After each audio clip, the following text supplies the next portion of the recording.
KJSO 1단계 8차시 수업을 진행하겠습니다. 8차시는 대역력 유전과 진화이고요. 중역력 DNA 염색체 유전자에 대해서 학습합니다. 특히 8-1차시에서는 핵산과 DNA의 입체 구조를 중심으로 DNA에 대해서 학습하도록 하겠습니다. 자, 먼저 우리는 핵산이라고 하는 생명체 속에 들어있는 거대 분자에 대해서 먼저 학습하겠는데요. 핵산이란 무엇이냐 하면 말 그대로 세포의 핵 속에 들어있는 산성 물질이라는 뜻입니다. 1869년에 스위스 생물학자 미셔가 고름으로부터 백혈구의 핵을 분리해서 산성 물질을 새로 발견했는데 이들을 핵 속에 들어있는 산성 물질이라 하여 핵산이라고 이름을 붙였고요. 생명체에서 가장 분자량이 큰 고분자 화합물입니다. 그리고 이 핵산이라고 하는 것의 범위에는 우리가 익히 들어 알고 있는 DNA와 RNA를 모두 포함합니다. DNA와 RNA를 포함하는 핵산은 생명체에서 유전 정보를 저장하거나 이를 통해서 단백질 합성에 관여하여 유전 정보를 발현하는 데 관계하는 물질이라고 볼 수 있습니다. 자, 그러면 앞서 열거했던 핵산의 두 종류 DNA와 RNA에 대해서 살펴보도록 하겠습니다. 여기 아래에 나와 있는데 DNA는 디옥시리보 뉴클레익 애시드 그리고 RNA는 리보 뉴클레익 애시드라고 하는 용어의 줄임말입니다. 자, 그러면 이렇게 길게 되어 있는 이름은 바로 그 구성 성분으로 살펴볼 수 있는데요. DNA는 이 핵산을 구성하는 탄수화물이 5탄당, 쉽게 말하면 탄소가 5개 있는 당인데 그 5탄당 중에서도 디옥시리보스라는 걸 갖게 되고요. RNA는 리보스를 갖습니다. 자, 그리고 또 갖고 있는 염기라고 하는 물질이 있는데 그 염기를 ACGT의 4종류, RNA는 ACGU의 4종류를 갖습니다. 그래서 이런 5탄당과 염기 그리고 여기 나와 있지 않지만 인산들이 합쳐져 가지고 핵산을 구성할 때 전체적으로 합성된 핵산의 형태가 DNA의 경우에는 이중 나선 형태, RNA의 경우에는 단일 사슬 형태를 갖습니다. 그리고 기능은 여기 나와 있는 것처럼 DNA는 유전자 그 자체, 즉 유전자의 본체이고요. 따라서 유전 정보를 저장하는 기능을 합니다. RNA는 DNA가 갖고 있는 유전 정보를 전달해서 단백질 합성에 제공하는 역할을 하는데요. 그래서 RNA를 통해서 유전자의 발현이 이루어질 수 있습니다. 자, 앞에서 설명했던 것처럼 핵산은 여러 가지 구성 성분으로 이루어져 있는데 핵산은 기본적으로 우리가 이전에 배웠던 단백질이나 탄수화물과 같이 중합체의 일종입니다. 자, 말이 어려운데요. 중합체라는 건 뭐냐 하면은 일정한 단위체들이 이렇게 합쳐져 가지고 연결되어서 만들어진 큰 분자를 중합체라고 합니다. 자, 그래서 중합체라고 우리가 일컫는 분자들은, 거대 분자들은 바로 뭘 갖냐면 그것에 만드는 기본 단위체를 갖습니다. 예를 들어서 우리가 알고 있는 단백질은 아미노산을 단위체로 갖고요. 우리가 알고 있는 탄수화물은 단당류를 단위체로 갖습니다. 자, 그러면 핵산의 기본 단위가 되는 단위체는 뭐냐 하면 바로 뉴클레오타이드라는 물질인데요. 뉴클레오타이드도 실은 이렇게 다른 물질들이 인산, 당, 염기가 1대1로 결합한 그런 물질입니다. 그림에서 보시면은 이 부분이 인산 부분이고요. 자, 이 부분이 탄소 5개로 되어 있는 5탄당 부분이고요. 그리고 여기가 질소를 포함한 염기라고 하는 부분입니다. 그래서 DNA든 RNA든 인산, 당, 염기가 1대1로 결합한 이 기본적인 박스 안에 들어있는 뉴클레오타이드라고 하는 형태가 가장 기본 단위체가 됩니다. 자, 그러면 하나씩 그 뉴클레오타이드를 구성하는 성분들도 살펴볼게요. 자, 뉴클레오타이드를 구성하는 하나의 성분인 바로 당인데요. 이때는 탄소 5개를 함유하는 5탄당으로 되어 있고요. DNA의 경우에는 이제 디옥시리보스로 되어 있습니다. 여기 비교를 하자면 아래쪽에 리보스가 나와 있는데요. 이것은 RNA가 갖고 있는 당입니다. 자, 그러면 디옥시리보스하고 그냥 리보스는 뭐가 다르냐? 말이 앞에 여기 붙어 있는 것이 좀 다른 것 같은데요. 네, 맞습니다. 여기서 디옥시라고 하는 것은 delete oxygen, 그래서 산소를 제거하다라는 뜻입니다. 구조를 전체적으로 보시면 기본적인 당인 리보스, 5탄당에서 2번 탄소와 결합한 부분에서 리보스는 OH가 그리고 디옥시리보스는 H가 결합되어 있는 것을 볼 수 있습니다. 그래서 기본적으로 5탄당인 리보스 구조에서 2번 탄소로부터 산소가 하나 떨어져 나간 형태이기 때문에 우리가 DNA를 구성하는 당을 디옥시리보스라고 부릅니다. 다음으로 헥산의 기본 단위인 뉴클레오타이드를 구성하는 성분 중에 염기에 대해서 알아보겠습니다. 염기는 크게 퓨린 계열하고 피리미딘 계열로 두 가지로 구분할 수 있습니다.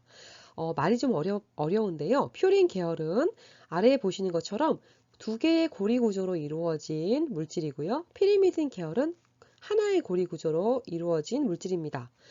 이런 퓨린 계열에는 아데닌과 구아닌이라고 하는 두 가지 물질이 있고, 피리미딘 계열에는 사이토신, 타이민, 우라실이라고 하는 물질이 있습니다.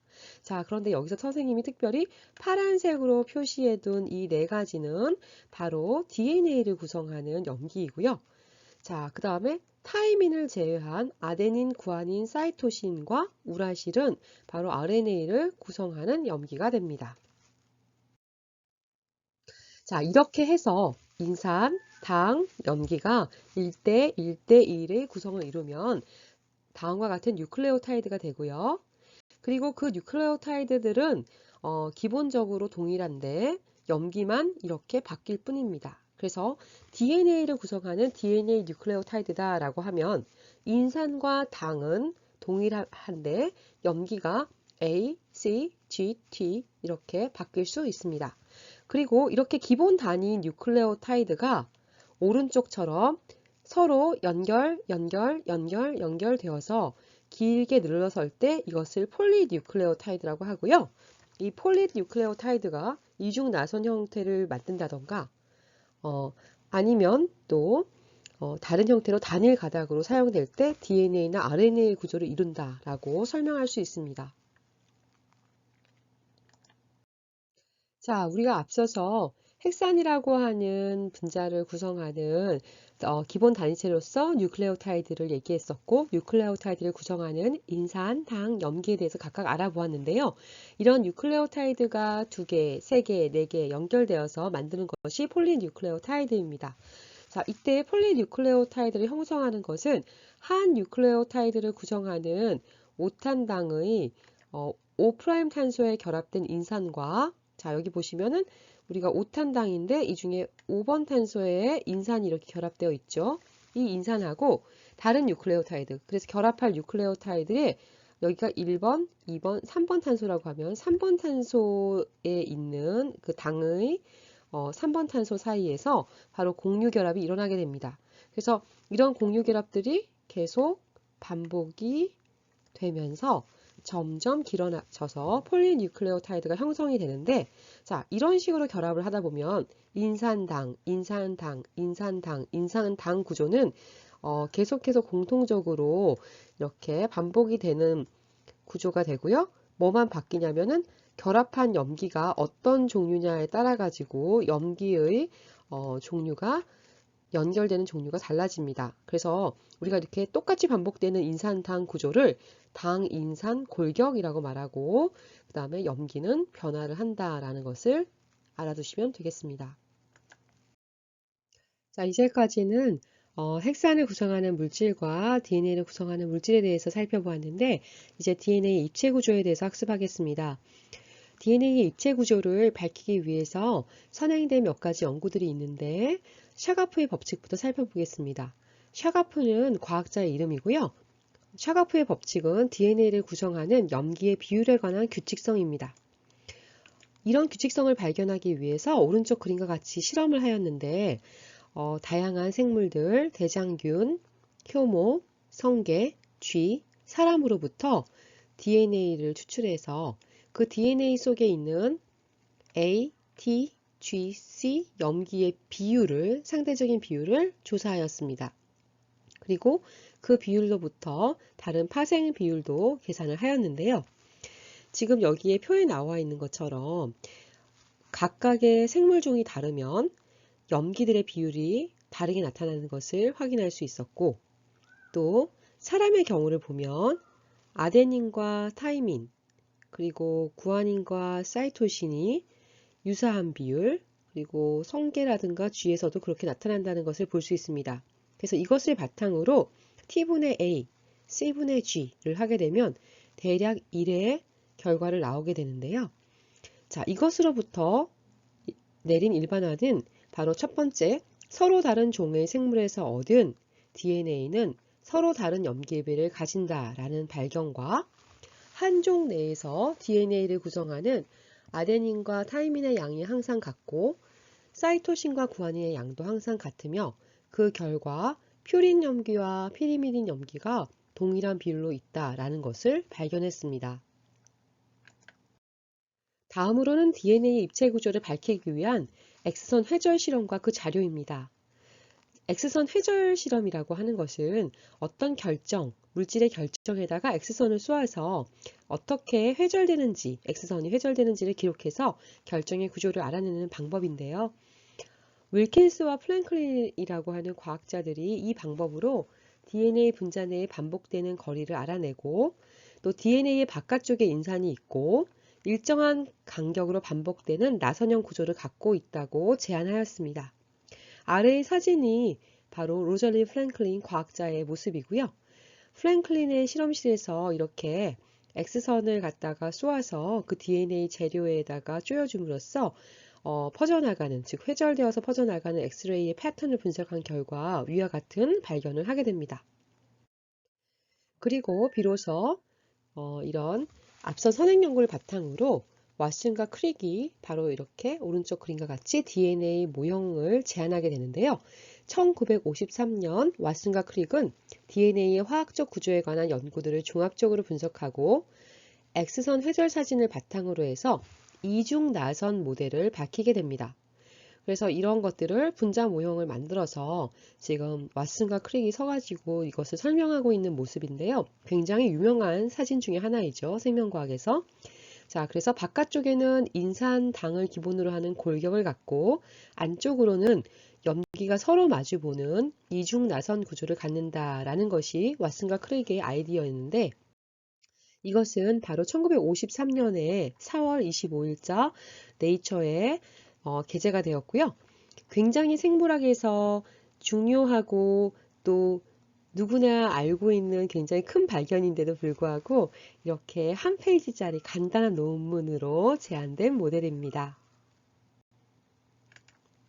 자, 이렇게 모델로 제안된 DNA의 분자 구조를 우리가 시뮬레이션으로 이미지화를 하면 다음과 같은 모습으로 보이는데요.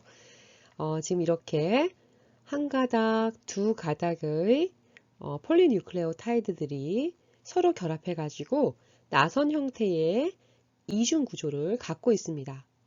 그리고 이것을 펴서 보면은 인산과 당이 바깥쪽으로 향하고 인산과 당이 바깥쪽으로 향하고 그래서 골격을 이루게 되고요.